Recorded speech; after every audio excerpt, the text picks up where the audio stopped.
So a major interview just dropped with Champions developer Masaki Hoshino. And in here, he details a lot of the big plans they have for Champions and so what we can expect for the future of the game. So they reiterate that their goal is to preserve turn-based battling forever through the release of Champions, which we kind of already knew, but it's cool to reaffirm that. But he also said he does not know, or at least can't share, what battling mechanic will be used in Winds and Waves. There's some people who are like, oh, is Champions going to lead to the Legend ZA style battling coming into other mainline games like Waves, Winds, and so forth? But it seems for now they are keeping their lips sealed on that one. They also dive a little bit into the developer's history. So they mentioned them playing Yellow, Ruby, Pokken, the TCG. So they're really a long-time Pokemon fan. And they also previously worked on Unite, which means a lot of the design philosophies in terms of like having a mobile game, having support, having the esports around it, a lot of that is going to be influenced from that experience. Throughout the interview, it is very, very clear that their primary goal right now is the ease of use and the ease to play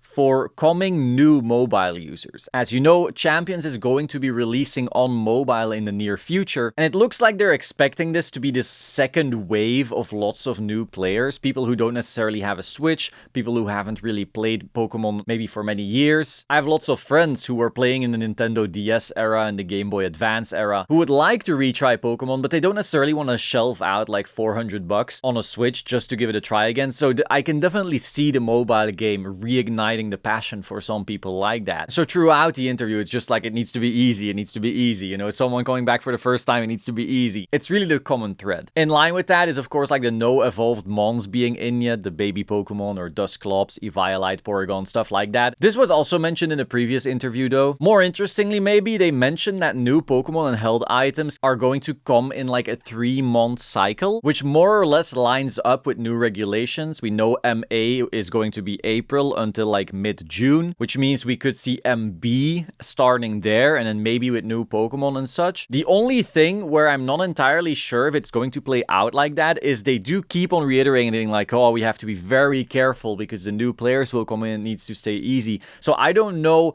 how much new we can really expect mid-June, but at least the Pokemon, the health items should be coming in a 3-month cycle. Now, I did have all of this checked with an actual Japanese translator, Laura, so big shout out to her, and she did mention how they were being vague on purpose somewhat in this section of the interview. So they could also just remove Pokemon, not necessarily add. And so don't necessarily like get your hopes up that we're going to get like 1 billion Pokemon and items every 3 months. They also mentioned how certain Pokemon could be released tied to the battle mechanic being present at the time. So for example, the certain Pokemon we have right now were probably useful for Mega Evolution, and there might be some other Pokemon who are more useful or tied to past battle mechanics coming back as well. A fun little side note is that more arena types are coming. Now, not the one you see here, obviously, that's we already know that arena. This was just an example to show you they are thinking about that. They mentioned that right now you have like the big sphere arena, but they definitely have other ones coming as well. So that'll be cool to unlock. Now, a bit more sad, there are no plans for replays currently. They mentioned this specifically being like a technical issue in how battle data is stored and how battles play out. Of course, I don't know the technical side of this, so that's pretty sad,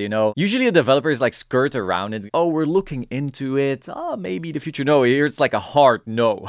No plans currently. I really think we could use this type of feature, but alas. Now, while there are no plans for replays currently, I do think you should plan to subscribe to this channel. I'm keeping you updated with everything Champions constantly, so a subscribe would be really appreciated, and then you also get these updates more reliably. There's also no plans for HoloWare like Unite. I recall earlier to Champions Live when people were still speculating a lot, people assumed that maybe Pokemon could have costumes and that this could be like a paid feature to keep the game alive, to also keep it cheap in other ways. And it also could just be cool, seeing your Blastoise wearing sunglasses like in Pokemon Go, or seeing your Darkrai look like a king. But no, there's no plans for HoloWare like in Unite. They mentioned legendaries will come eventually, which we all kind of assumed, but that they don't necessarily stay legal in perpetuity. Now, people who have been playing for a while, of course, like already assumed this. If you look at past Pokemon games, metas and regulations, it's like first you have a more limited dex with a little weaker Pokemon, then they add some more, then they add a little more and a little more until you have like that peak, most powerful format with a bunch of restricteds and legendaries and crazy stuff.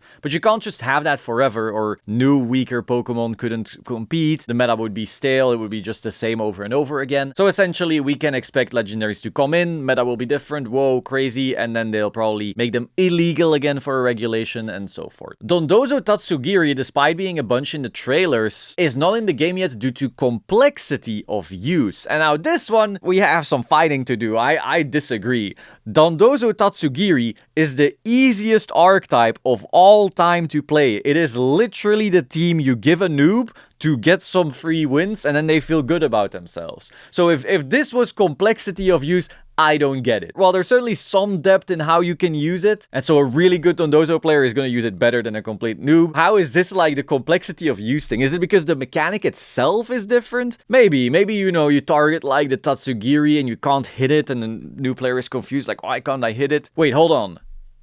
You're not putting them in the game because they're too hard? Okay, no, wait, actually, you're a genius. This is true. Actually, better yet, they are so hard to use, I think you should never put them in the game. They're just too complex. All the mobile users will quit because this is too hard, so just keep them out of champions forever.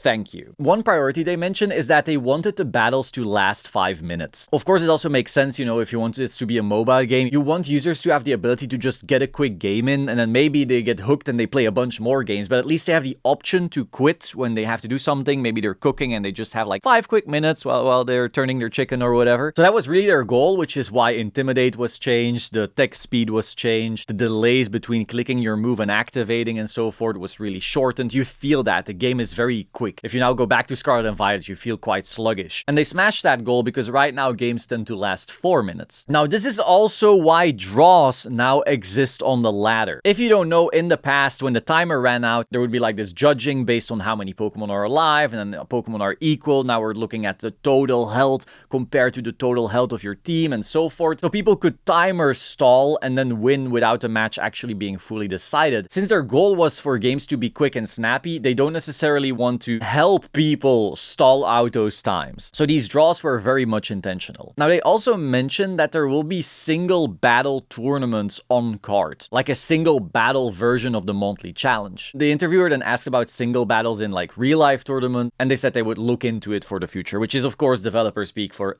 It's a very corporate safe answer, but I personally wouldn't hold my breath for it for now. They also talk about the removal of IVs and how the developer had a little bit of sadness for it because they did enjoy raising their Pokemon all these years. They deemed it necessary to not force players to spend too much time preparing for battling rather than battling. And while that was certainly like true in the past, I feel like the bottle cap mechanic kind of solved that issue anyway. Though if you then go back to their priority of keeping things simple for newer players, I kind of get it more. Personally, I still sometimes miss IVs, definitely putting like negative IVs on an Incineroar. I feel like I'm speed tying Incineroar sometimes and it just doesn't feel great, but I understand both sides really. Now this one I found very interesting. PP existed due to the nature of RPGs. So it was like adventuring from town to town, and that's why there were PP limits. And so without PP up and PP max, they deemed the system needed an overhaul. Which is so interesting. Like, I never considered that PP was there for that reason. Finally, and very interesting as well, they said no extra paid services are planned for now. There's going to be clothing coming to the Battle Pass, and there's going to be new music added to the membership, but they aren't looking at any other forms of monetization currently. Now, of course, we can't be 100% sure about that. Developers are never going to just freely share everything, but still, this is like the public stance of the company currently. And personally, I'm really stoked for more songs. There's like a bunch of songs from throughout the generation that I haven't listened to or played with for so long. And then in Scarlet and Violet, I'm always listening to Cassiopeia, so I want to have Cassiopeia in this game so I can just listen to that over and over and over. But so that's all for the interview. I think we've learned quite some cool things. Be sure to like, comment, subscribe, and I will see you soon. Ciao.